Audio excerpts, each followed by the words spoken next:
tourbillon d'une onde imprévisible. Une blancheur éclatante, propulsant le corps d'une jeune femme.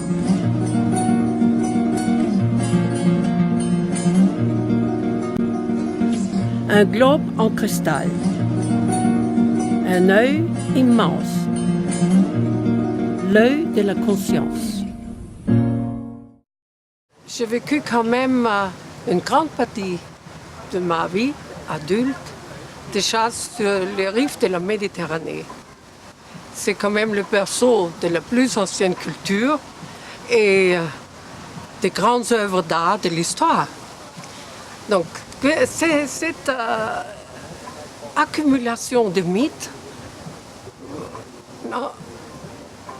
m'ont fortement imprégné mes œuvres.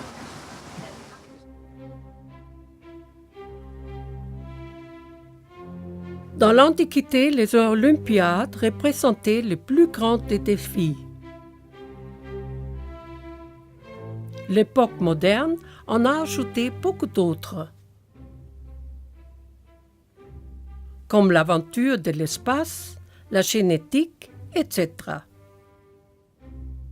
Et pourtant, aujourd'hui encore, les Jeux olympiques sont le symbole de combat pacifique et du dépassement de soi-même.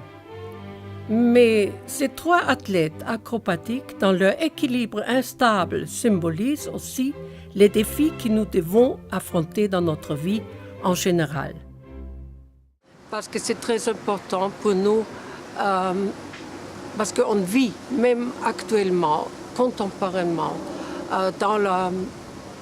avec des symboles de la mythologie.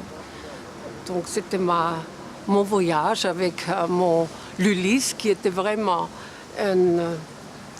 l'Ulysse de l'Odyssée, une fable le plus important de la mythologie. J'ai entendu ça aussi, les jeunes qui cherchent vraiment maintenant des valeurs pour se diriger vers leur monde, dans leur monde. Et l'Ulysse, je crois, c'est le seul personnage qui commence à voyager pour accueillir ses épreuves, pour lutter et en même temps pour accueillir et explorer aussi la connaissance. Et à la fin, il se trouve dans sa patrie avec sa Pénélope.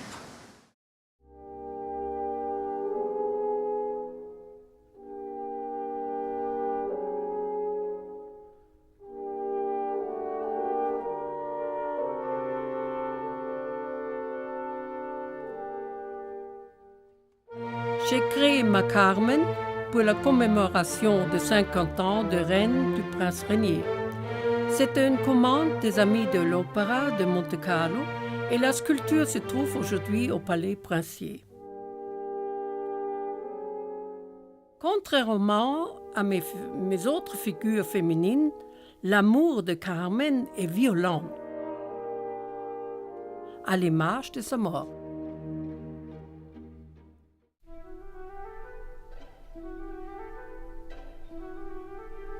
Je suis dans ce monde un couteau, cherchant dans la mer une autre goutte.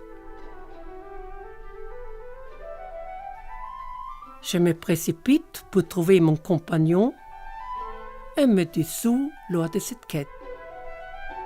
Pour la création de l'Alcyone, j'ai été inspirée par le vol acrobatique des goélands amoureux devant ma fenêtre donnant sur la Méditerranée.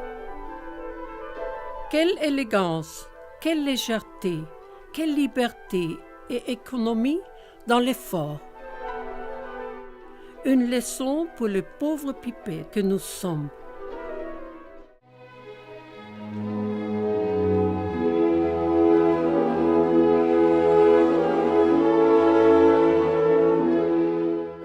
Ma première grande œuvre fut le manteau vide qui reflétait ma peine, mais aussi ma confiance dans un futur meilleur. Le manteau est pour moi le symbole de ce qui nous survit avec notre passage sur la terre. Le vide du manteau est rempli par notre âme, par notre conscience. C'est elle seule qui donne un sens à notre vie. Je veux réveiller une conscience, un peu changer la direction de notre mode de vie. Il faut chercher un sens éthique qu'on a perdu dans notre civilisation. Et sans morale, il n'y a pas de peuple qui peut continuer.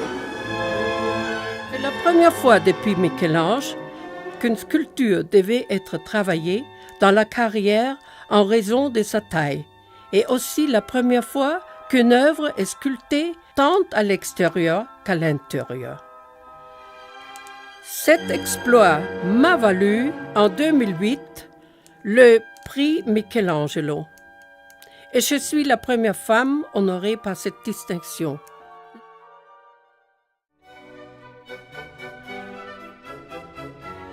Les fleuves sont les instruments de la musique de Gaïa. L'Amazone, qui a son origine dans les Andes, est symbolisée par la flûte. Le Gange par la guitare indienne, le Mississippi avec son embouchure à la Nouvelle-Orléans par la trompette, le Danube, le fleuve de ma patrie centre-européenne, évidemment par le violon. Le Nil, dans sa danse immatérielle, qui a traversé les siècles, utilise comme instrument des fils qui naguère servaient à l'appontage et à la mesure géométrique du sol fertile après chaque crue du fleuve.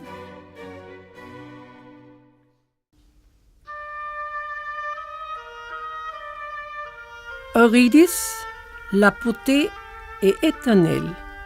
Elle ne meurt jamais, mais change de forme. L'harmonie du corps d'Eurydice retentit à l'infini dans l'instrument et dans le chant d'Orphée. Elle nous annonce l'harmonie d'un nouveau monde. L'ultime geste d'amour d'Eurydice pour Orphée est cette métamorphose de son corps mourant en violoncelle afin de lui permettre de poursuivre son chant. La douleur de la perte d'Eurydice donne au chant d'Orphée des accords surnaturels.